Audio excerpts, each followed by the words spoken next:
Good morning. Good morning. Good morning. So today, fantastic.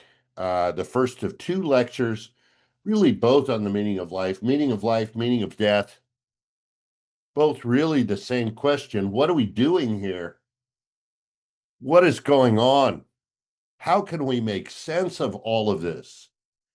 Is it just a black void of nothingness and despair? Is there some objective meaning that we could strive to achieve? Is there a purpose to all of this, or is it fundamentally absurd? Wow, a lot of questions. Uh, will we get any answers finally? I no guarantees on that one. Well, there will be answers, but it's up to you if those answers are really amenable to you, right, or acceptable to you. So some philosophers have claimed that our lives are meaningful because of the difference in value we create for ourselves and the others and those others around us over the course of our life. They reason that as social beings, the well-being of others should be a primary concern for us. So there's an ethical dimension to this question for sure. This is because the benefits of friendship, mutual love, inner peace, satisfaction with life, and a sense of purpose are best obtained through close connection with other people. Is this actually true? It is an interesting question. What is the substance of meaning in our life? What gives our life meaning? Is there some objective sense of meaning out in the world, out in the universe somewhere, or is it something that we can only do for ourselves or only find for ourselves? What if there is no meaning to life? What if there's just nothing? Does that make a difference? And of course, I'm reminded here of Ecclesiastes, and I think we've mentioned this book before. It is an amazing book.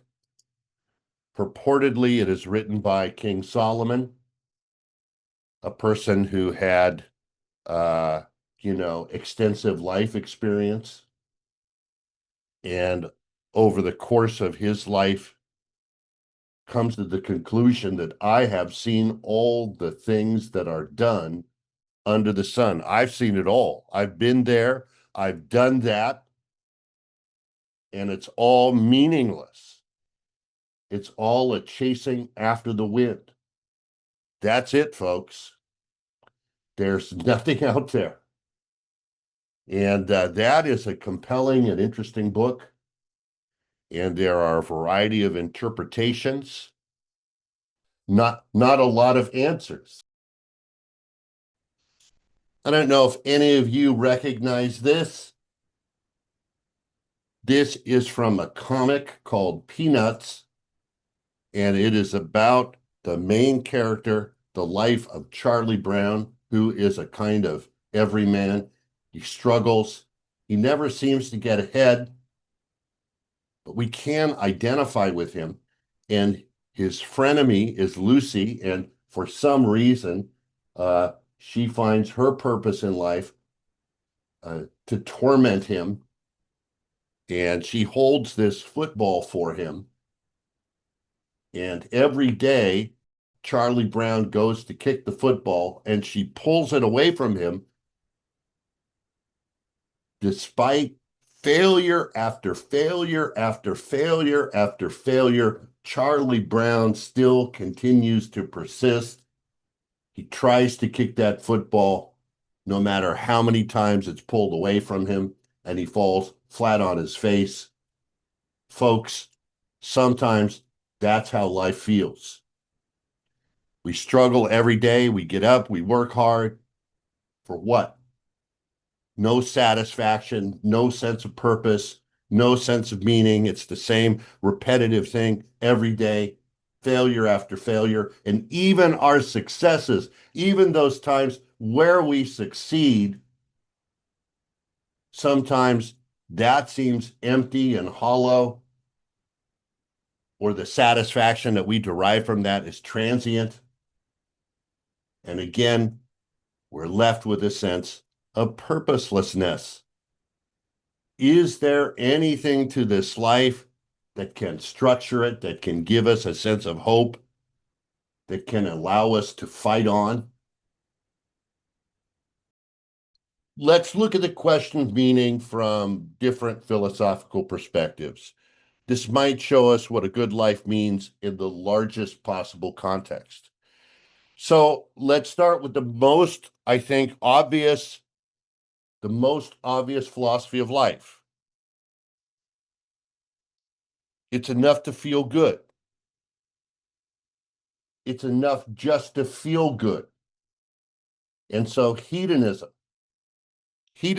is that philosophical view that holds pleasure to be the greatest good, right? So it is enough just to feel good.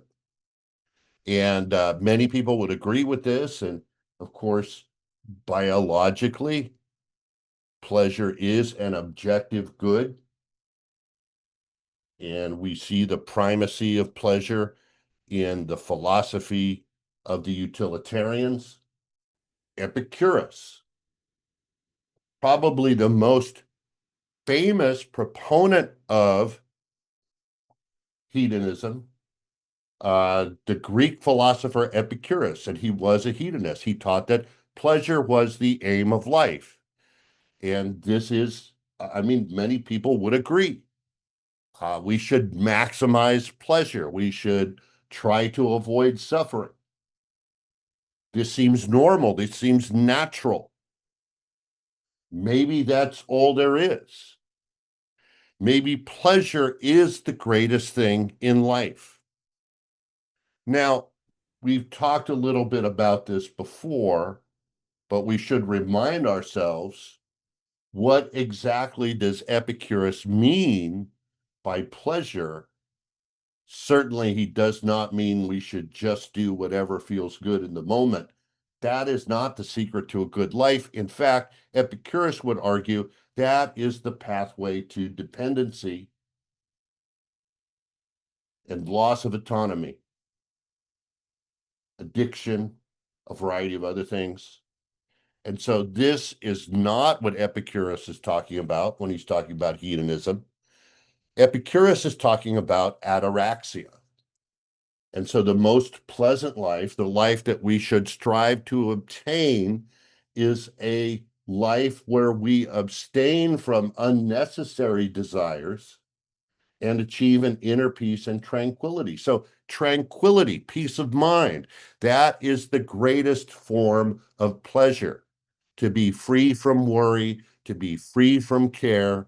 We experience anxiety and all this inner turmoil because of our just the way that our life is structured, particularly in modernity and the economic system in which we live. Wouldn't it be great if you could just relax? Wouldn't it be great if you could just free yourselves from your connection to these things that are causing you distress and anxiety? And so this is what Epicurus is talking about. So what is a meaningful life? What is a good life? It is a life of ataraxia. It is a life where the soul is free from disturbance. And this is what we should be pursuing. Well, how do we do this? Is this even possible? I mean, I have to go to work. I have to support myself. It's the modern world that sets up all of these limitations. And how how can I just relax? Well, we can do this by being content with simple things and by choosing the pleasure of philosophical conversation with friends over the pursuit of physical pleasures like food, drink, and sex. And if we think about it, how much do we really need? We could simplify our life, we can downsize our life, we can work for ourselves rather than trying to make someone else rich. We can get together with friends. We can collectivize our efforts. And by doing so, we can free ourselves from all of the constraints imposed on us by the modern world. There's a kind of paradox of hedonism here that's a problem, particularly when we are pursuing physical pleasure. This is what Epicurus refers to as kinetic pleasure, the pleasure associated with the body. And the person who seeks only continual kinetic pleasure is likely to be consumed by self-destructive appetites. That certainly is not the way to a meaningful life or a fulfilling life. A virtuous life cannot be lived if a person is consumed by unnecessary desires. If you put your stock in unnecessary pleasures, if you're pursuing these pleasures all the time, these kinetic pleasures, these physical pleasures, if you're trying to indulge in costly luxuries, food, experiences, what's going to happen? Well, your life is going to be characterized by anxiety, not by tranquility. We're going to become inured to these physical pleasures. We're going to be anxious to obtain them. We're going to be upset when we lose them. Right. I gave you the example, like you buy something that's very nice. Like let's say you get a brand new car and you're very excited about this car, and but over time, car stops being a source of pleasure and becomes a source of anxiety. You start to worry about it. You worry about it getting scratched or dented. And because of the way that entropy works, things are always falling apart. Eventually you will lose these things. And this kind of cycle of acquisition and loss pushes us to continually drive ourselves towards obtaining greater and greater luxuries. And all we experience as a result of that is greater disappointment. So Epicurus says that we should be content with simple things in life. And not only do we avoid this cycle of dependence, we will live a tranquil life, we will live a peaceful life, and we will never be disappointed. Buddhism comes to a different conclusion, but it has the same diagnosis of our problem, the problem of dissatisfaction. And for the Buddhist, suffering is rooted in the attachment to the illusion of the body and the self, our attachment to physical things, our attachment to the pleasure that is derived from physical things.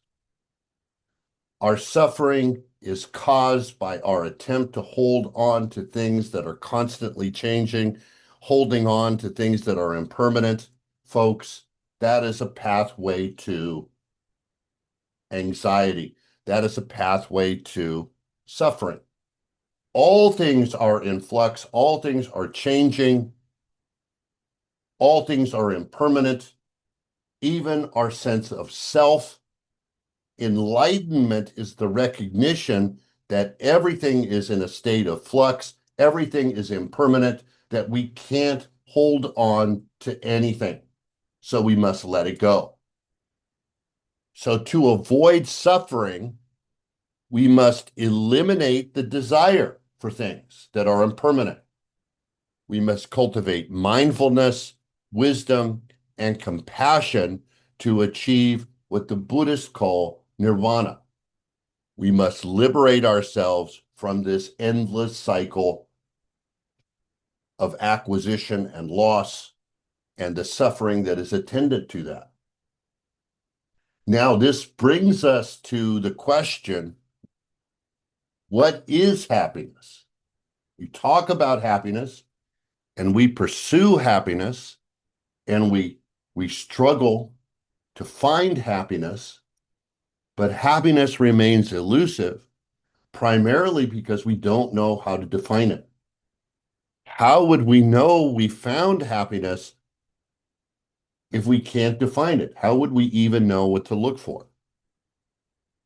Contemporary psychologists actually quite helpful here because many psychologists who study happiness, and think about that for a moment, like study of happiness, what actually makes people happy and what is happiness? So psychologists who study this have distinguished between hedonic well-being and eudaimonic well-being. And yes, eudaimonia is a term that we are taking directly from Aristotle. If you remember, Aristotle talks about the flourishing life.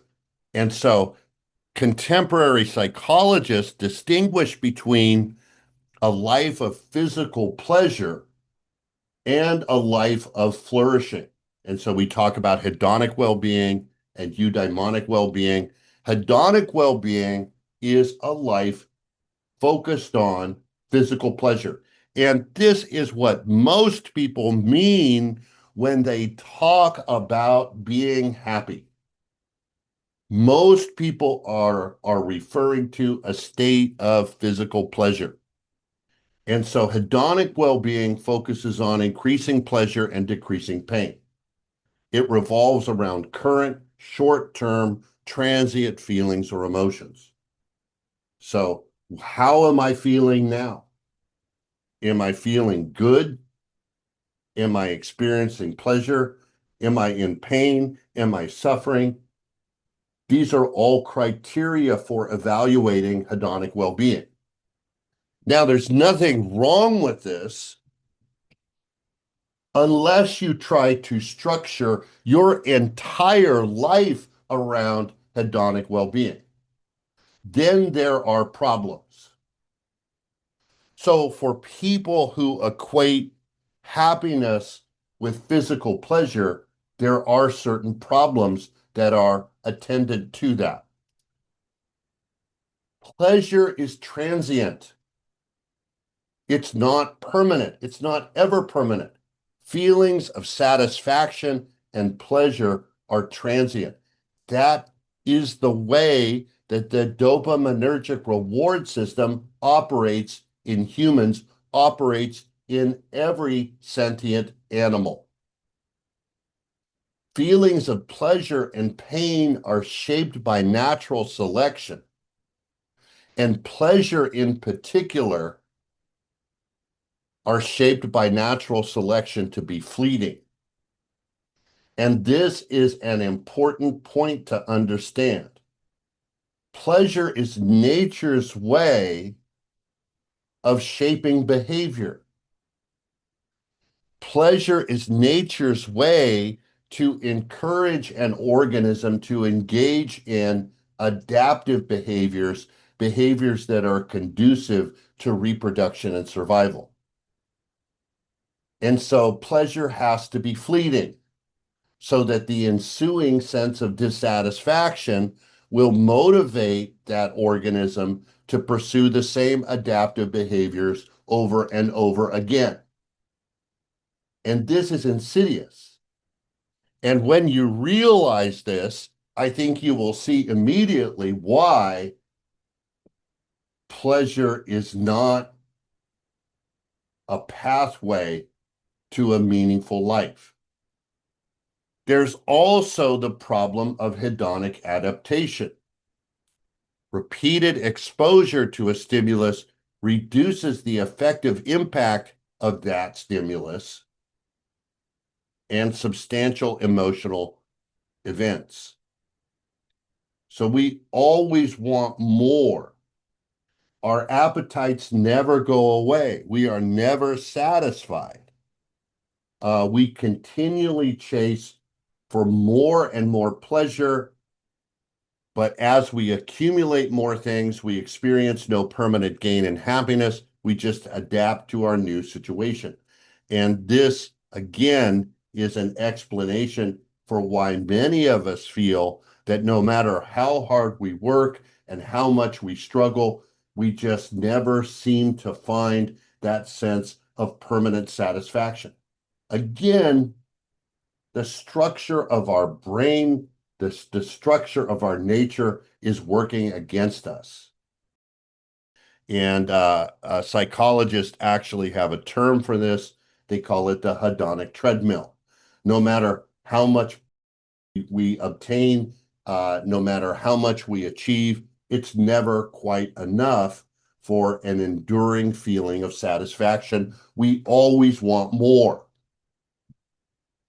So is that all there is to life? Is this it? Are we doomed to just get on the hamster wheel of chasing after transient pleasure and end up in a state of existential dissatisfaction? Is that all there is? Well, no, there actually is good news. Psychologists also talk about eudaimonic well-being.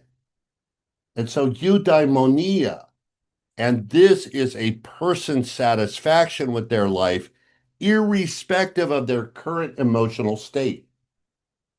So living a life of virtue, living a life of purpose, living a life that is meaningful rather than just seeking pleasure, pushing yourself to your limits, realizing your full potential and flourishing, regardless of your current state of, of pleasure or pain. You could be in pain, you could be suffering, but still make the objective assessment that your life is good and your life is worth living. And remember, for Aristotle, eudaimonia was a life of flourishing, a life of well-being and meaningful fulfillment, not just a fleeting sense of happiness or pleasure. It's a life of friendship, a life of public engagement, pursuing knowledge, pursuing wisdom, using your abilities in the service of some higher meaning or purpose, something greater than yourself. This is true happiness. And this has very little to do with our current state of feeling pleasure or feeling pain. Now, for most people, and again, when we make these kinds of assertions, we always have to realize that there are exceptions. Human beings are complex organisms, and people have a variety of motivations, but most of us, the vast majority of us, seek a meaningful life, a life that consists of using our abilities in service of something that we believe is greater than ourself. Having a higher purpose, making a difference in the lives of those around us, this is essential to most people. And when we talk about living a meaningful life, making a difference in the lives of those around us is a major component of that life. When we talk about having a higher purpose, I think this naturally leads to a discussion about God. What about God? Could God be that thing in the universe that gives ultimate meaning and purpose to our life? Could God be an objective source of meaning in our lives? Here we come to the Poiman reading. And Poiman argues that religion is the thing that gives our life a sense of meaning and a sense of purpose. Poiman argues that if theism, the belief that God is real, that God is out there, an all-knowing, all-powerful, all-loving, benevolent being that created the world, if theism is true and there is a benevolent sovereign of the universe, then we have an objective answer to the problem of meaning.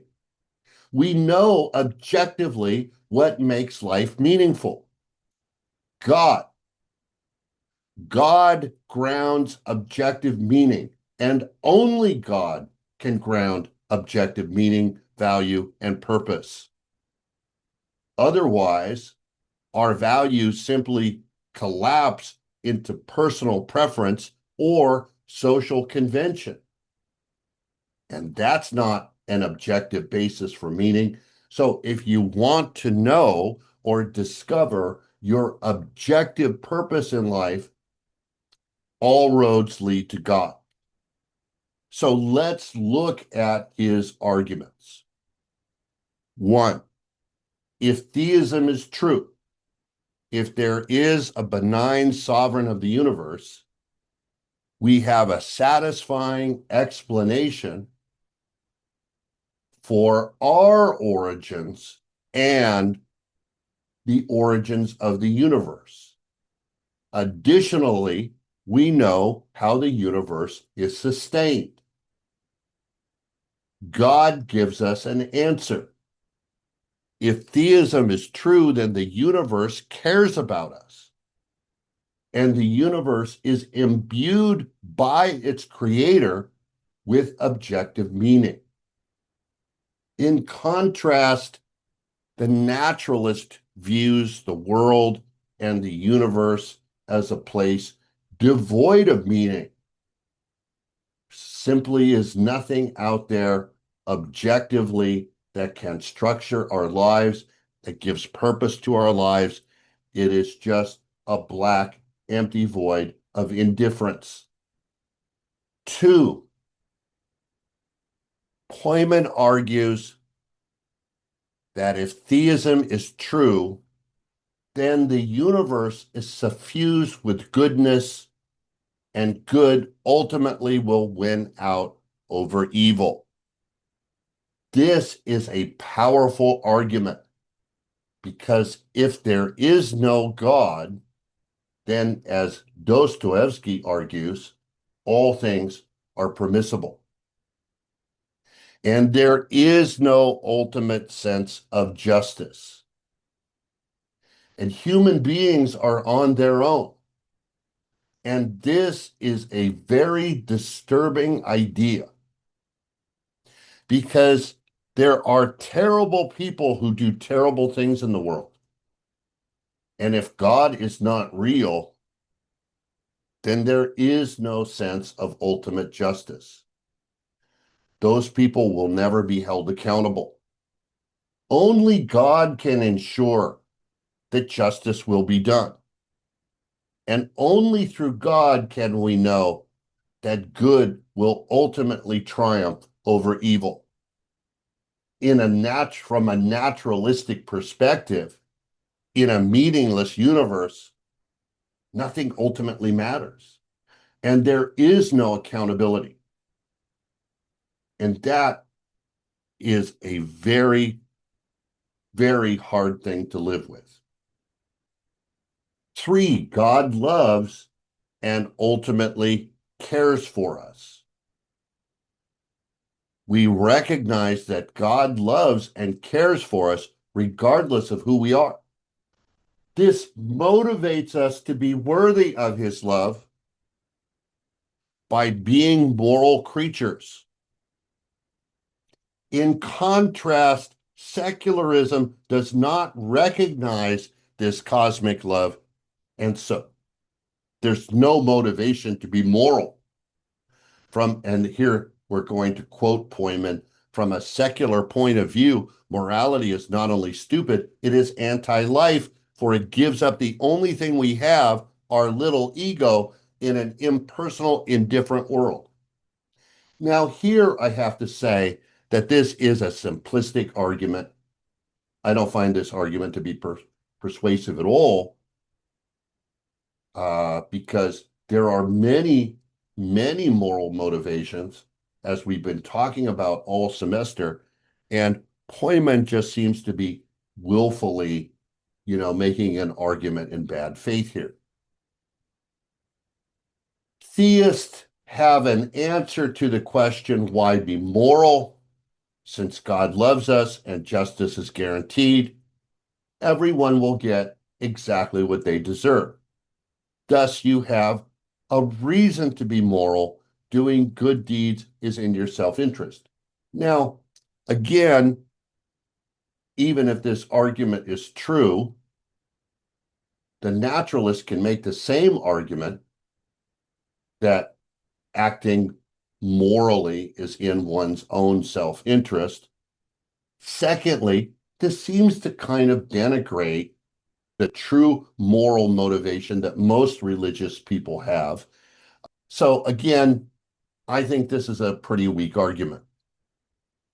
Cosmic justice reigns in the universe. Very persuasive here. There is moral merit and no moral luck. You will be judged as you deserve to be judged.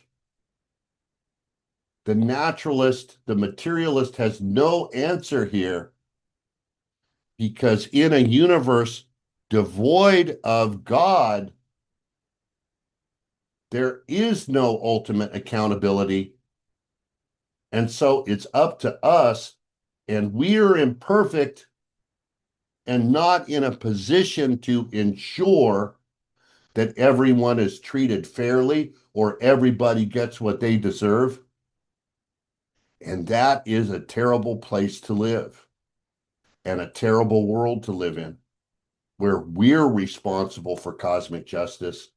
I don't know that human beings are up to that task. And that's a harsh truth, isn't it? Hoyman argues that if God is real, all persons are of equal worth. Again, a very powerful point. And this follows from being created in the image of God. If all people were created by God in God's image, then all people are inherently equal.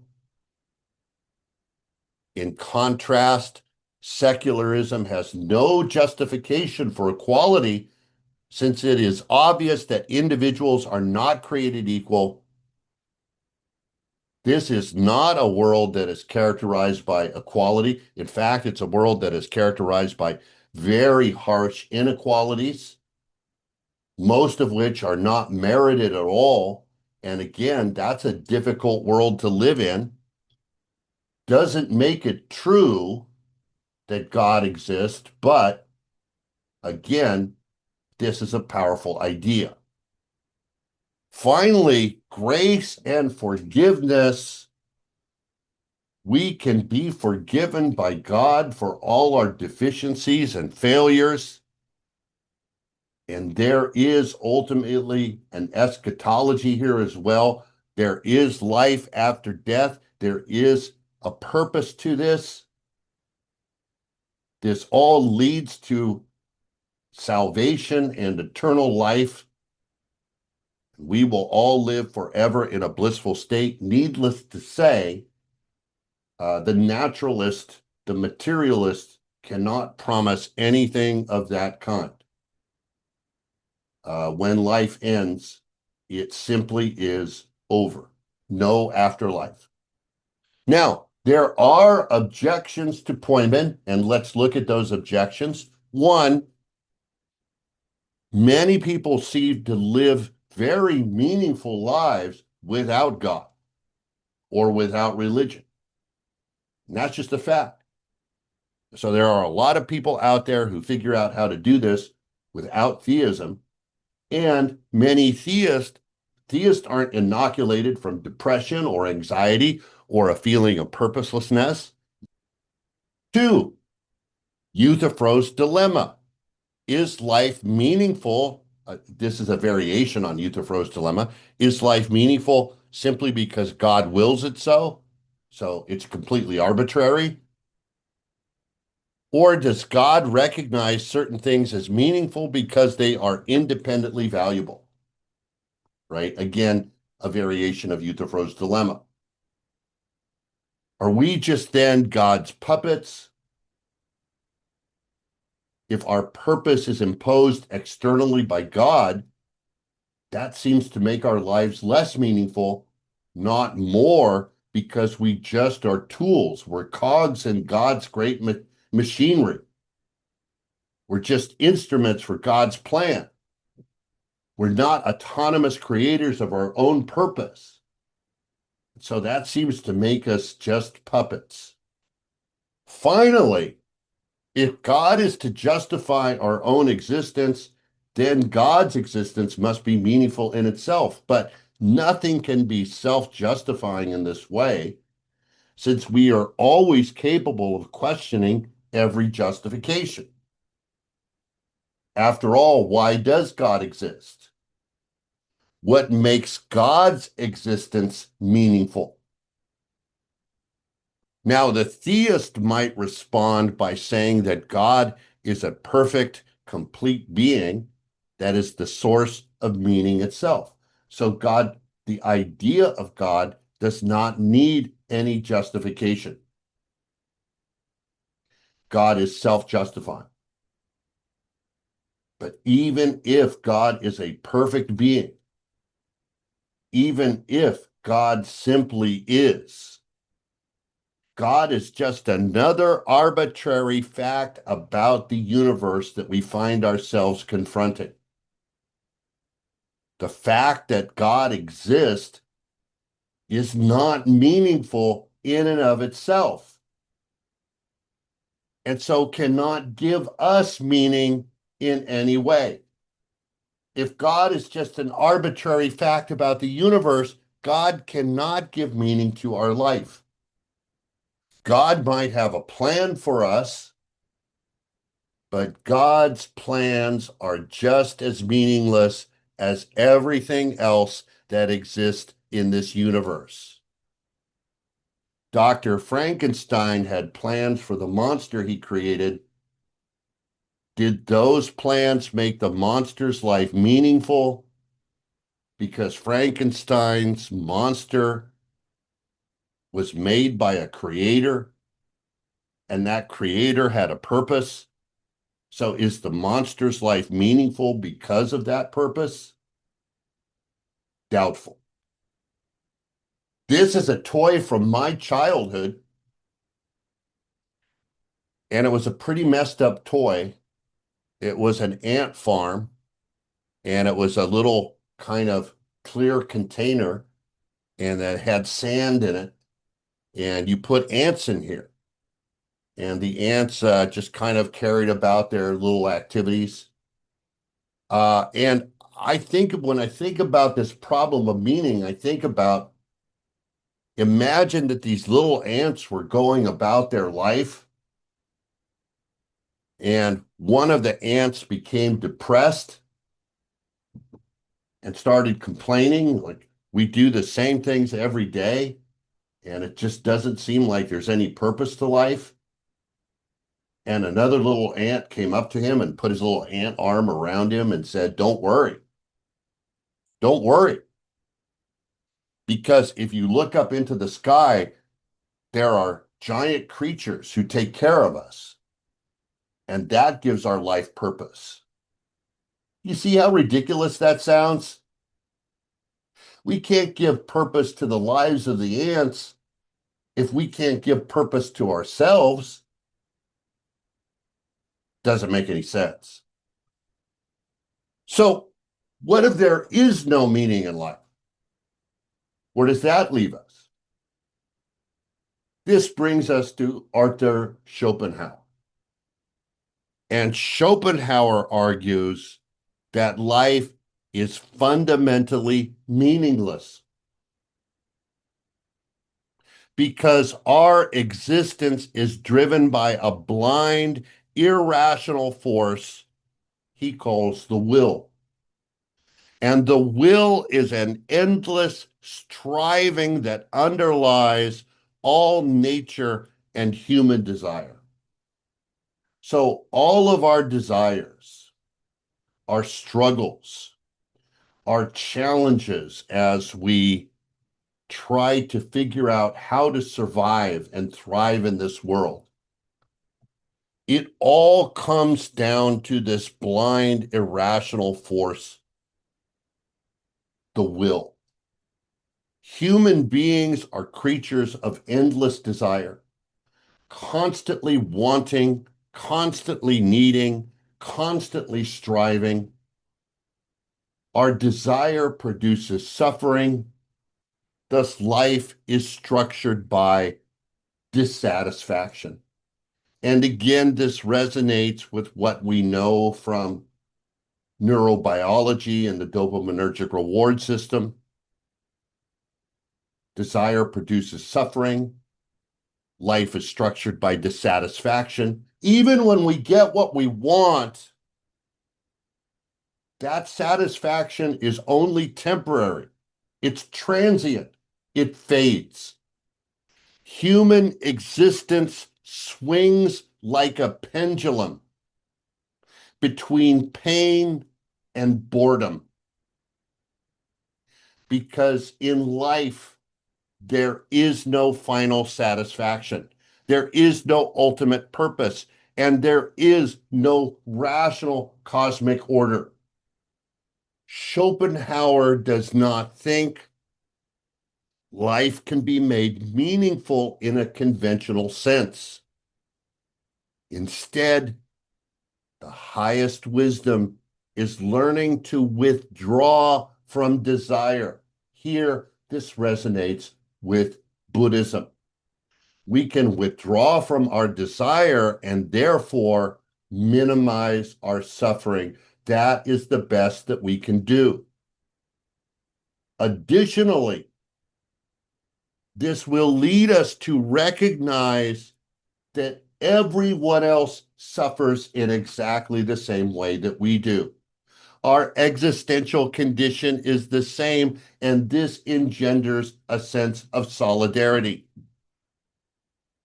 Recognizing that we all struggle under the same will can produce compassion and ultimately weaken egoistic striving. And Schopenhauer argues this is the best we can do. Now, Thomas Nagel, and I did assign the Nagel reading to you. Nagel believes not only is life meaningless, it also is absurd. What does he mean by absurdity? Well, here Nagel says that many people will complain that life seems not only meaningless but absurd. But they fail to define absurdity in a full sense of the word. And the reasons that are ordinarily given for thinking that life is absurd are inadequate. Now, Nagel does agree that there is a sense in which the human condition is actually absurd, but we shouldn't be concerned about that. It should not give us any distress. The proper response to the absurdity of life is not to despair, is not to give up, is to not become nihilistic. Rather, it's to develop a sense of irony and to continue to engage fully with life. All right, let's see what Nagel means by this.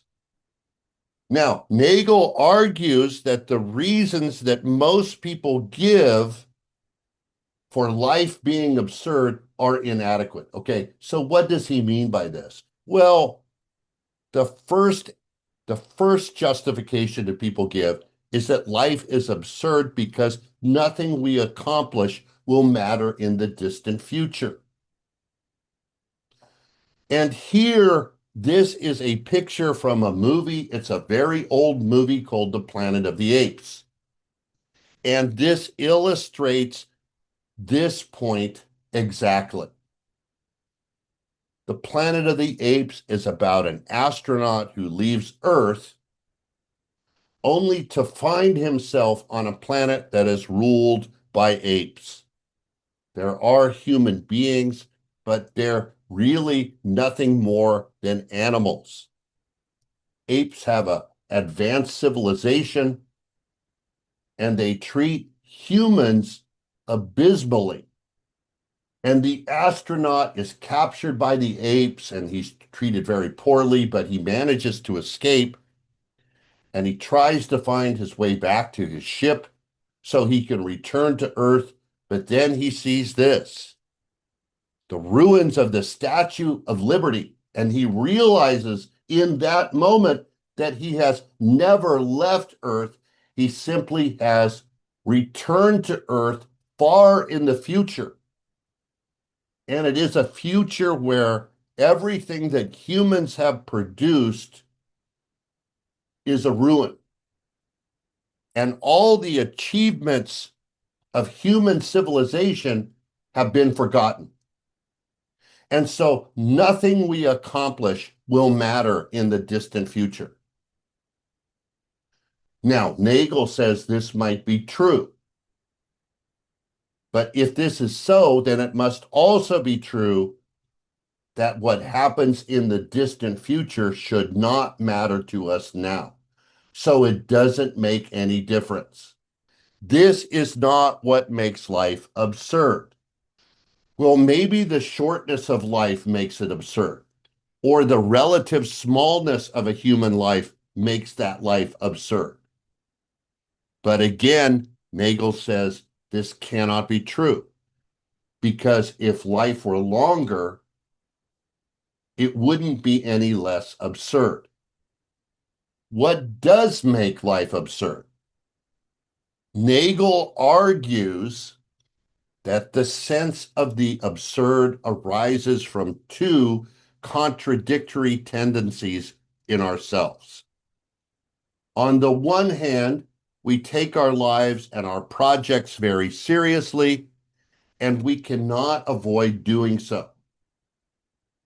We have midterms, we write essays, we have due dates, we have to get to work, we have projects. All of these things we take very seriously. But when we think about it, we know that nothing we do seems important from a point of view outside human interest. So if we look at these human projects from the universe's perspective, they all seem ridiculous. So absurdity results when there is incongruity between the way the world actually is and the pretension of our projects. We take our lives extremely seriously while simultaneously noting that there's a certain arbitrariness to everything we do. And this is the sense of absurdity. Now, is this a problem? Nagel argues, no, it's not actually a problem. Why not? Nagel says that we should live seriously, we should take our projects seriously, but also we should have a sense of irony. We should stop looking for grand cosmic justifications and be aware that the seriousness itself is somewhat ridiculous. So we should still live our life fully and seriously, but in the back of your mind, understand that it is all kind of a cosmic joke.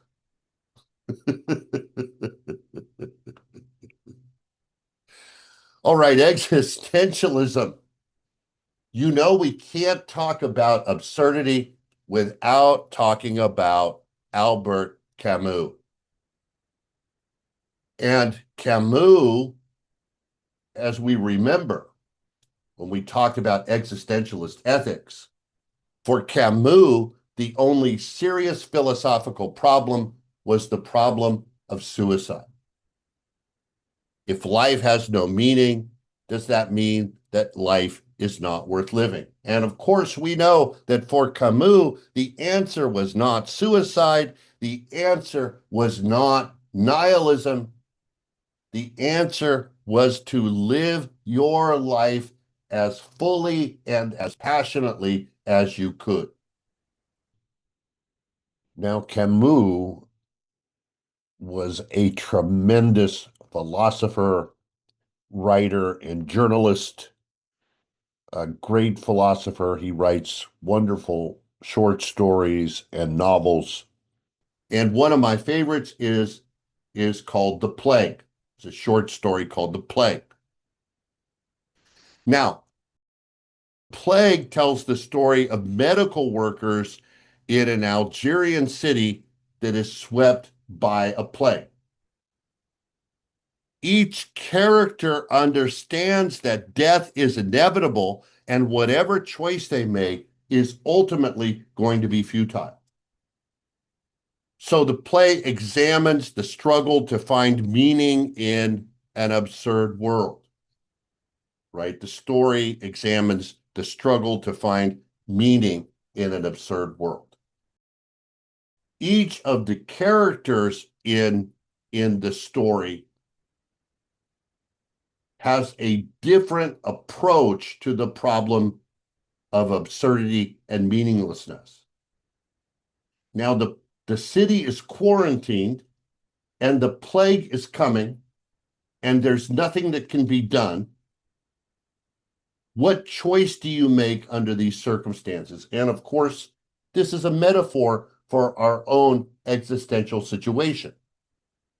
The narrator of the plague is Dr. Bernard Rieu. And in the face of this plague, Rieu dedicates himself to his medical practice, doggedly battling the plague, despite signs that his efforts make little or no difference. All of his patients are going to die anyway. What difference does it make? Well, to Rieu, it makes all the difference in the world. And this is how he rises to the challenge of meaninglessness by dedicating himself to trying to save other people. The priest, Father Panalou, he's a Jesuit in the city of Oran. This is the city where the plague has struck. He has to make sense of this. He has to find meaning. And early on, he finds meaning by telling his congregation that the plague is a punishment sent by God. But after seeing young children die, he has a crisis of faith. And as the plague rages on, he changes his perspective. He abandons reason and finds meaning in the plague as a supreme test of his faith. And this is how he chooses to stand up to the meaninglessness and absurdity of the situation. Kota. Kota is a very interesting character in the plague. He is a criminal. Before the plague, he's miserable. He attempted suicide. He lived in constant fear of arrest. He was an outsider. He felt that everyone else was free and respectable, while he was watched and excluded from society. But when the plague arrives, everybody else begins to share his fear and his anxiety, and this frees him in a way. He feels liberated, but he does not respond to the suffering with solidarity like Ryu. He uses the disaster for personal advantage.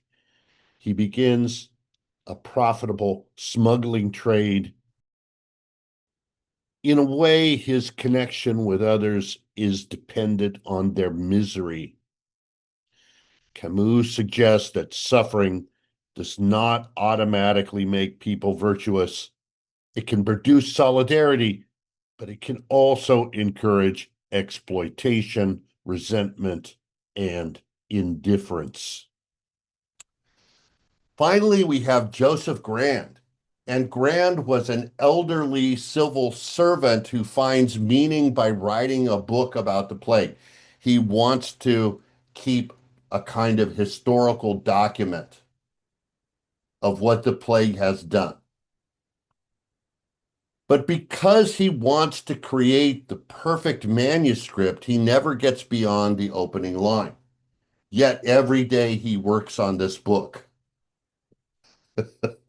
He keeps working, he keeps trying, he keeps helping others, despite the knowledge that success will be limited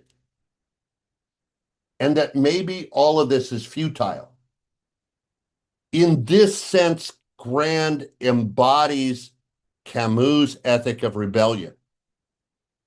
We rebel against the absurd through ordinary work and ordinary solidarity. This is how we find purpose in our life. We don't have to be heroes, but we just have to keep trying. And of course, Camus reminds us that all of us live under an inexplicable and completely absurd death sentence. Nevertheless, we are capable of giving our lives meaning, of giving our lives purpose. The most meaningful action is to choose to fight death and to fight suffering. Ultimately, this fight is hopeless. Death will win in the end. But this fact should not make us sad or depressed. This fact makes the choice to fight for ourselves and our community even more meaningful. This is how humans can define themselves. We know we will die, yet we choose to fight on. We give meaning to our life because we choose to find solidarity with each other and rebel against death, even though that rebellion is destined to fail. Living with the absurd, Camus argues, is a matter of facing this meaninglessness and maintaining constant awareness of it. We can't hide. We can't console ourselves with mythology and illusion. We have to face the reality of our situation, but facing the absurd does not entail suicide. It does not entail nihilism. On the contrary, it allows us to live life to the fullest. We must realize that living our life is our responsibility and we cannot escape it. Now, we talked a little bit about Camus, the myth of Sisyphus, and Camus sees Sisyphus as the ideal absurdist hero. And we remember that Sisyphus was punished in the afterlife by the gods, forced to push a great stone up a hill. And just as he reached the top with that stone, the stone would roll back down and he had to start the process all over again. An eternal punishment. And of course, this is representative of the human condition. We struggle, we work, but we never accomplish what we seek to accomplish. Sisyphus must struggle perpetually and without hope of success. But here, Camus changes the story. Maybe it is a punishment. But Camus argues that as long as Sisyphus accepts that there's nothing more to life than this absurd struggle, then maybe he can find happiness in it. We don't know that Sisyphus is happy, but it is possible. It is possible that Sisyphus can find happiness in his task. Camus imagines Sisyphus becoming conscious of his fate, seeing its futility, yet making the choice to continue the struggle without appeal to illusion or false hope. In that moment of lucidity, Sisyphus transforms his punishment into an act of freedom. His defiance makes him greater than his suffering. Thus, Camus concludes his famous line, "One must imagine Sisyphus happy." The meaning of the myth is that even in a meaningless world, we can create value through persistent, conscious, and dignified resistance. Sisyphus is happy not because the universe is meaningful, not because there is some objective sense of purpose and meaning out there to be discovered. Sisyphus is happy because he refuses to be defeated by the meaninglessness of the universe. Now, Richard Taylor, and here's another reading that was assigned to you, also goes back to the story of Sisyphus in framing this question, does life have meaning? And Taylor comes to the conclusion that living our life as only we can is the most important thing we can do. And when we look at the universe and pose this question, is life ultimately meaningful? Well, it sure does not seem that way. The universe seems cold and empty and indifferent. We spend our days in repetitive, trivial tasks. Everything we do seems to lack ultimate purpose. No matter what we do, we ask ourselves, what difference will all of this make in the end? When we think about life, life exists in a perpetual cycle, a pointless activity that never ends, but only perpetuates itself. Think about this caterpillar. Why does this caterpillar exist? What is the purpose of life for this caterpillar? For most living things, the point of life is simply to be alive and to stay alive another day. Well, maybe human beings are different, but when we think about this question, we don't seem all that much different at all. Now, we do achieve things. We build towers and we build cities, but every such accomplishment eventually will crumble and fade into ruin, providing only an occasion for renewed labor. Now, what if there was some objective purpose to life? What if there was some objective purpose in the universe that we could discover, that we could point to and say, there, this is it. This is the thing that makes our life meaningful. Would it be helpful if life had some higher cosmic purpose? Taylor says, no, it would not be helpful at all. Why? Well, let's think about this carefully.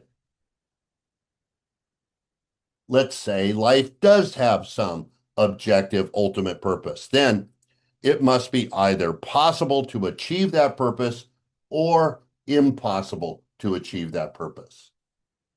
If it is impossible to fulfill, well, then life is just cruel as well as meaningless.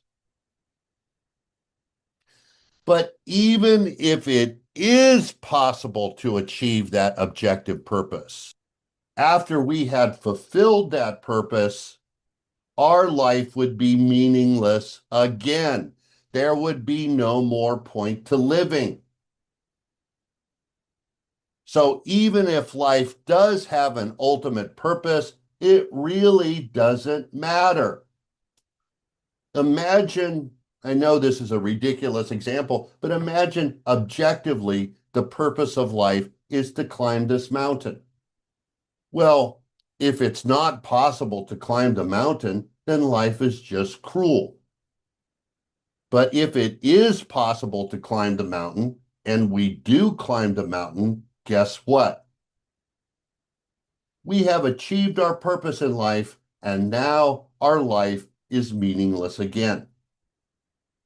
So saying that life has an objective purpose isn't helpful at all.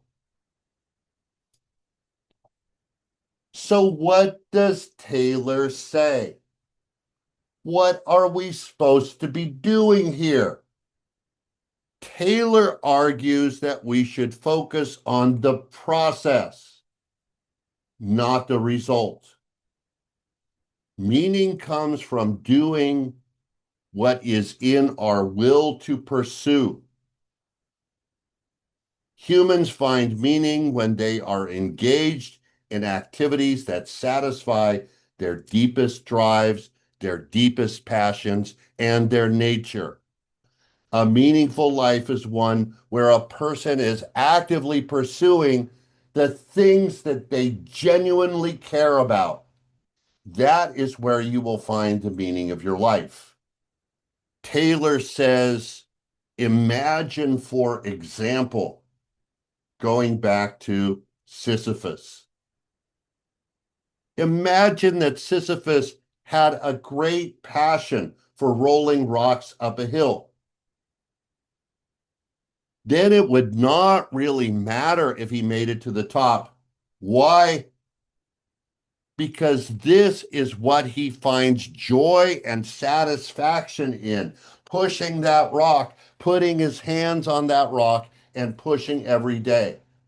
This fills his life with joy. It gives him a purpose. It gives him a meaning. It doesn't matter that he doesn't get to the top, because life isn't about achieving things. It's a process. Sisyphus would be living his best life, a meaningful life. And this is what we should all aspire to. For humans, then, the meaning of life is living as we will to live. The meaning of life comes from within us. Meaning arises from engaging fully in life's activities rather than seeking some grand, objective, external purpose. There is no grand, objective, external purpose, so you must find your meaning within. So the moral of the story for Taylor, the meaning of life is not something that we discover. It's not something objective out in the world waiting for us to discover it. It's something that we create. It's something that we create ourselves through our passion, our commitments, and activities. So whatever your dreams and goals are, you should live them as only you can. Taylor says, be like this guy. He's living his dream. Does he care what you think? Probably not. But he's living his life as only he can. Finally, we have Viktor Frankl. Great quote from Frankl here. Everything can be taken from a man, but one thing, the last of the human freedoms, to choose one's attitude in any given set of circumstances, to choose one's own way. So who was Frankl? Frankl was an Austrian psychologist who survived years in a Nazi concentration camp. He believed that humans have the potential to experience meaning under any circumstance, no matter how dark, no matter how bad the circumstance is, you still can experience a life of fulfillment and a life of meaning. Now, Frankl thought there were three main ways that human beings can find meaning in their existence. They can find meaning in work by doing something significant.